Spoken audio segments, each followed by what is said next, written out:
الرحمن الرحیم، السلام علیکم۔ میں سید عمران شفقت آپ کی خدمت میں حاضر ہوں۔ ایک موسٹ انوانٹیڈ جو لمحات ہیں، جن کو کہیں گے کہ آپ کے وہ لمحات جو ہم بادل نخواستہ بادل نخواستہ کیا کہنا چاہیے، مجھے سمجھ نہیں آتی کہ موسٹ انوانٹیڈ ہی کہہ لیں آپ کے۔ یہ انتہائی ناخوشگوار لمحات ہیں پاکستان کی سیاسی ریاستی تاریخ میں، جب پاکستان کے 25 کے قریب عام سول جو شہری ہیں ان کا فیلڈ کورٹ مارشل جنرل کر دیا گیا ہے، اور فوجی عدالتوں نے آج 25 کے قریب افراد کو سزائیں سنا دی ہیں، جن میں مختلف جناح ہاؤس کیس میں سزائیں پانے والے افراد شامل ہیں۔ پنجاب ریجمنٹل سینٹر مردان حملہ کیس میں سزا پانے والے شامل ہیں۔ PAF بیس میاں والی حملہ کیس ہے، بنو کینٹ حملہ کیس ہے، چکدرہ قلعہ حملہ کیس ہے، ملتان کینٹ چیک پوسٹ حملہ کیس ہے، GHQ حملہ کیس ہے، ISI آفس فیصل آباد حملہ کیس ہے، اور اس مقدمے میں 25 افراد کے قریب میکسیمم جن افراد کو سزا دی گئی ہے وہ 10 سال قید کی سزا ہے۔ باقی کچھ لوگ جو ہیں وہ 2 سال قید کے بھی ہیں، اور کچھ لوگ 3 سال 4 سال، منیمم جو ہے وہ 2 سال ہے اور میکسیمم 10 سال سزا ہے۔ 10 سال سزا پانے والوں میں ضیاء الرحمان، یہ لاہور کے کور کمانڈر ہاؤس جو ہے اس کے اوپر حملہ کرنے والے تھے۔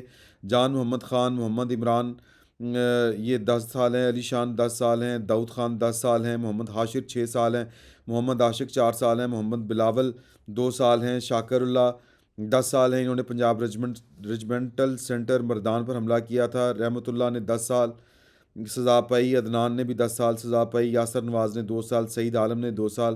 PAF بیس میاں والی حملہ کیس، اس میں 2 ملزمان ہیں، انور خان اور بابر جمال، ان دونوں کو 10 سال قید بامشقت۔ یہ جن کو قید کی سزا ہے وہ بامشقت بھی ہے ساتھ میں۔ بنو کینٹ میں محمد آفاق کو 9 سال قید بامشقت سزا ہوئی ہے۔ چکدرہ قلعہ حملہ کیس میں داؤد خان کو 7 سال قید سزا ہوئی ہے، اور ملتان کینٹ میں چیک پوسٹ پر حملہ کرنے پر زاہد خان کو 4 سال، خرم شہزاد کو 3 سال۔ GHQ حملہ کیس میں عمر فاروق کو 10 سال قید بامشقت اور راجہ احسان کو 10 سال قید بامشقت۔ ISI آفس فیصل آباد حملہ کیس میں لئیق احمد کو 2 سال سزا ہوئی ہے۔ اب یہ آج پریس ریلیز جو ہے وہ ISPR کی طرف سے جاری ہوئی۔ آپ نے ابھی تک یہ بڑی تفصیلات سن لی ہوں گی، بڑے لوگوں کے تجزیے بھی سن لیے ہوں گے، لیکن جو اس میں ٹوسٹ ہے وہ ٹوسٹ ہے 2۔ ایک جو لاہور کا بریگیڈ کمانڈر آفس تھا، اس کے حملہ آوروں کو سزا نہیں ہوئی۔ ان میں عباد فاروق صاحب جو تھے وہ پیش تھے، ان کو سزا نہیں ہوئی۔ اور یہ سب سے، ویسے تو سارے ہی جو فوجی تنصیبات کے اوپر حملے ہوتے ہیں سمبولکلی بھی یہ بڑے کہہ لیں کہ ان کی اہمیت یا ان کا سنگین ہونا جو ہے وہ کافی ہوتا ہے، لیکن جو علامتی طور پر، لیکن جو یہ بریگیڈ آفس تھا یہ لاہور کا، اس کی جو ذمہ داری تھی، یہ ہمارا ایسٹرن بارڈر ہے، یہ اس کو کہہ لیں کہ آپ کی حفاظت کے لیے ہوتا ہے۔ بریگیڈ آفس کو خصوصاً ٹارگٹ کیا گیا تھا۔ اس فقیر کی اطلاع یہ ہے کہ یہ جنرل فیض حمید صاحب نے یہ والی بات بتائی تھی۔ کیوں؟ سمبولکلی اس کی سمبولکلی بھی ایک اہمیت تھی، کیونکہ اس بریگیڈ کو جنرل باجوہ صاحب نے کمانڈ کیا ہوا تھا بطور بریگیڈیئر، تو ایک نفرت کا اظہار یہاں پہ بھی کرنا تھا اس کو جلا کے۔ دوسرا یہ کہ یہ بریگیڈ آفس تھا، بریگیڈ کمانڈر آفس تھا، یہاں پر بڑے جس کو فوجی زبان میں بولیں، یہاں پر میپس تھے، آپریشنل روم تھا، ان سب کو جلایا گیا۔ اور یہ ٹارگٹ جو دیا گیا تھا، یہ عباد فاروق صاحب کو ٹارگٹ دیا گیا تھا۔ اب عباد فاروق صاحب کو سزا نہیں ہوئی، باقی دیگر جو ہیں، حسان نیازی صاحب کو سزا نہیں ہوئی، یہ لاہور کور کمانڈر جو تھا حملہ کیس وہاں پر ملوث تھے۔ یاسمین راشد صاحبہ کو سزا نہیں ہوئی، وہ جو بہنیں ہیں صنم، تو پتہ نہیں وہ دوسری، میں نام ہمیشہ ان کا بھول جاتا ہوں، ان کو سزائیں نہیں ہوئیں۔ یہ عموماً وہ لوگ ہیں جن کو 25 لوگ جن کو سزا ہوئی ہے، یہ آپ کو دنگا فساد کرتے ہوئے نظر آ رہے ہیں، ان کی فوٹیجز ہیں۔ تو جو 2-3 کیٹیگریز میں یہ تقسیم کیے گئے تھے، 9 مئی کے جو افراد ہیں یا ملزمان ہیں، ایک وہ جو وہاں پر موجود تھے، ایک وہ جنہوں نے کوئی ہلا گلا کیا تھا، ایک وہ جنہوں نے حملہ کیا تھا، ایک وہ جو اندر گھس گئے تھے، ایک وہ جو ایگزیکیوٹر تھے جو لوگوں کو اکٹھا کر کے وہاں پہ لے کے گئے اور پھر ان کو جو ذمہ داریاں دی ہوئی تھیں ان سے وہ کام کروایا، اور ایک وہ تھے جو اس کے ماسٹر مائنڈ تھے۔ اب یہ جو پریس ریلیز ہے جو فوج کی ہے، یہ آئی ایس پی آر کی پریس ریلیز ہے، اس میں جو سگنیفیکنٹ بات ہے میں وہ آپ کو لائنیں پڑھ کے سنا دیتا ہوں کہ آئی ایس پی آر کے مطابق صحیح معنوں میں مکمل انصاف اس وقت ہوگا جب 9 مئی کے ماسٹر مائنڈ اور منصوبہ سازوں کو آئین و قانون کے مطابق سزا مل جائے گی۔ اب یہ ماسٹر مائنڈ کون سے ہیں، ایگزیکیوٹر کون سے ہیں؟ ماسٹر مائنڈ میں جنرل فیض حمید صاحب ہیں، عمران خان صاحب ہیں، اور ایگزیکیوٹر میں جو مراد سعید صاحب، یاسمین راشد صاحبہ، عباد فاروق صاحب اور دیگر افراد، بہت سارے لوگوں کے میں نام بھول گیا ہوں۔ تو یہ آج جو کیس کا فیصلہ سنایا گیا ہے، یہ اس کا بیک گراؤنڈر آپ کو پتہ ہے۔ بنیادی طور پر یہ 12 اور 7 19 بنتے ہیں۔ 19 ماہ کے بعد یہ اس مقدمے کا فیصلہ سنایا گیا ہے، یا 9 مئی کے واقعات کا فیصلہ سنایا گیا ہے۔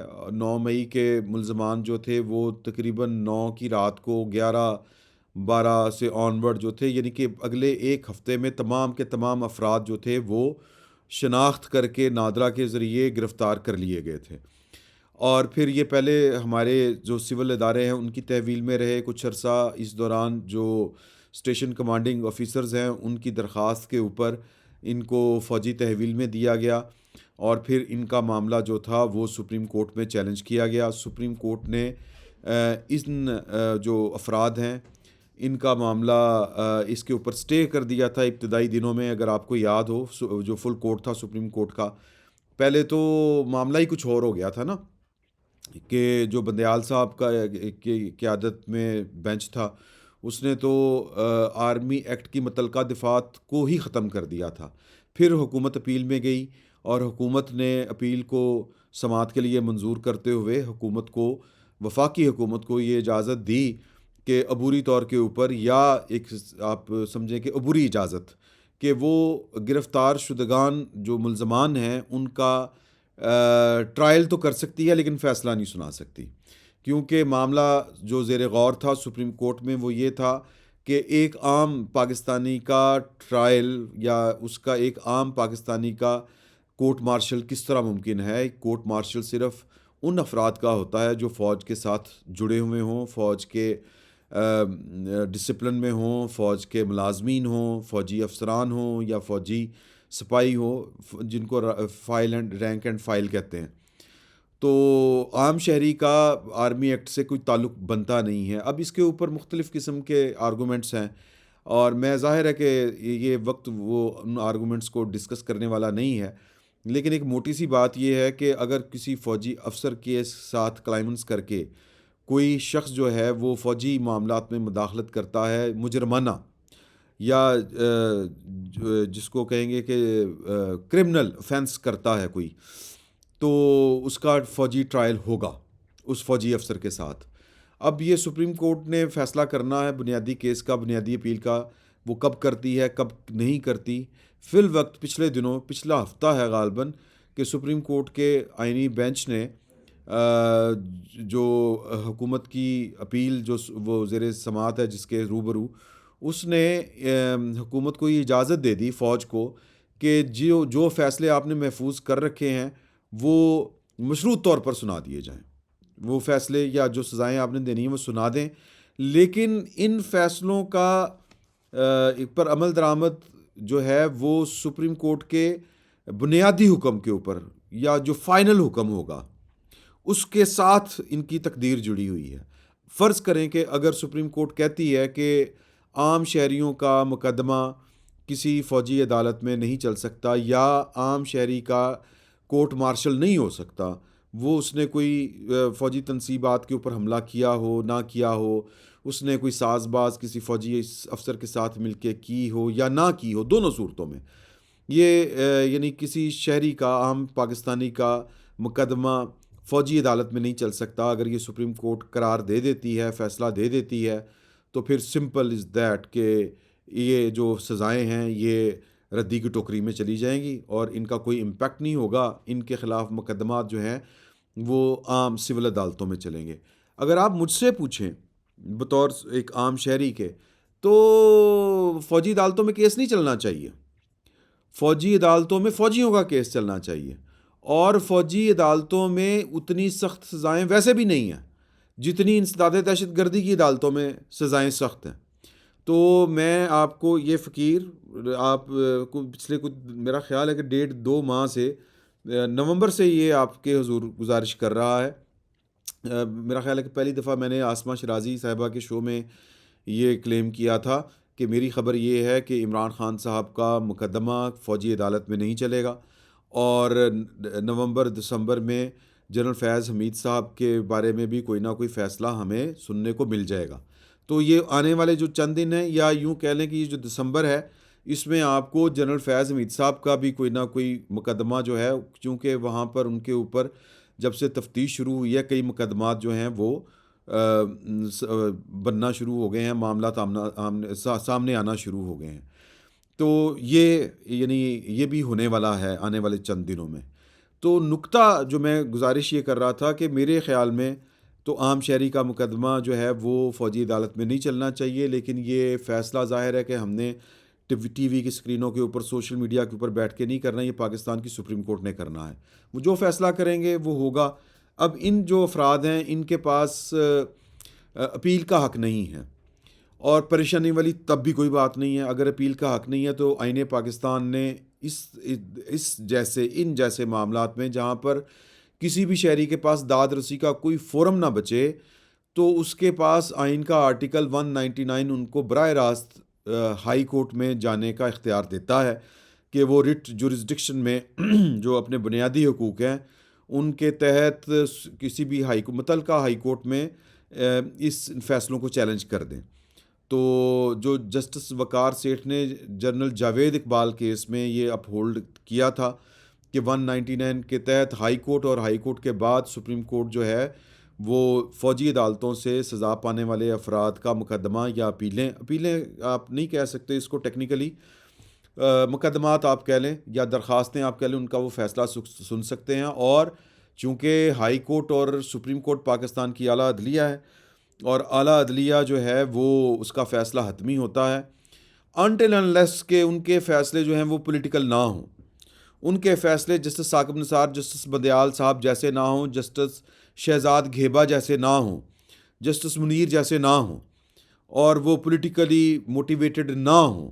پاکستان میں پاکستان کی اعلیٰ عدلیہ چونکہ پاکستان کی فوج کا اس کے ساتھ ہمیشہ سے گٹھ جوڑ رہا ہے، اور اسی گٹھ جوڑ کے نتیجے میں پروجیکٹ عمران خان آیا تھا، اور پروجیکٹ عمران خان کو چلانے اور کامیاب کرنے کے لیے سپریم کورٹ اور ہائی کورٹس میں مرضی کے ہیرے تلاش کر کے بھرتی کیے گئے تھے. وہ جن کے سیاسی نظریات جو تھے وہ عمران خان صاحب یا اس وقت کی یا اب بھی کافی ساری جو ہمارے جو فوجی دوست احباب ہیں ان کی جو سوچ ملتی ہے. ایک وقت تک تو پوری فوج کی سوچ یہ تھی کہ یہ جو دو سیاسی جماعتیں ہیں انہوں نے پاکستان کا حال خراب کر دیا ہے. بیسیکلی ان دو سیاسی جماعتوں نے پاکستان کا حال خراب نہیں کیا تھا، بنیادی طور پر ان دو سیاسی جماعتوں کی وجہ سے معاملات صحیح ڈگر پر چل پڑے تھے، خصوصاً مساق جمہوریت کے بعد، جس میں پاکستان کی اسٹیبلشمنٹ کا رول جو تھا وہ گریجولی آہستہ آہستہ پاکستان کی ریاست میں سیاست میں کم ہوتا جانا تھا اور کم ہو رہا تھا.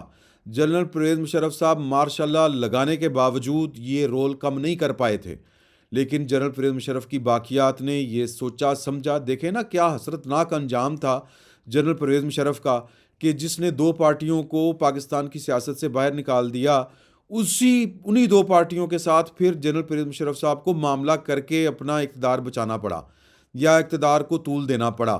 تو یہ ستم ظریفی تھی اور یہ ایک مکافات عمل تھا، اور یہ اس کا انتقام جنرل پرویز مشرف کی باقیات نے کیا نام ہے ان کا، جنرل اشفاق پرویز کیانی سے لے کے جنرل باجوہ تک درمیان میں جتنی جرنیل آئے انہوں نے یوں لیا کہ جی تھرڈ فورس لانچ کرتے ہیں. جنرل ظہیر الاسلام صاحب کی بقول لانچ کی گئی، اور پھر یہ سادہ معاملہ نہیں تھا، اس کے لیے ہر طرح سے مدد چاہیے تھی. یہاں میڈیا میں بھی ان کی سپورٹ چاہیے تھی، عدلیہ میں بھی ان کی سپورٹ چاہیے تھی، اور یہ سپورٹ ڈھونڈی گئی، تلاش کی گئی۔ آپ نے دیکھا کہ عمران خان صاحب جب 2014 کا دھرنا کر رہے تھے تو پاکستان کے وہ صحافی جن کا تعلق جی ایچ کیو سے جڑا، جن جی ایچ کیو نے جن کو پروموٹ کیا، وہ عمران خان صاحب کے سٹیج کے اوپر پائے جاتے تھے۔ ان میں سے کچھ اب توبہ کر چکے ہوئے ہیں، اور کچھ جو ہیں وہ ان کے قبلے ویسے ہی خراب ہو چکے ہیں، کچھ جو ہیں وہ فکری مغالطے کا شکار ہیں۔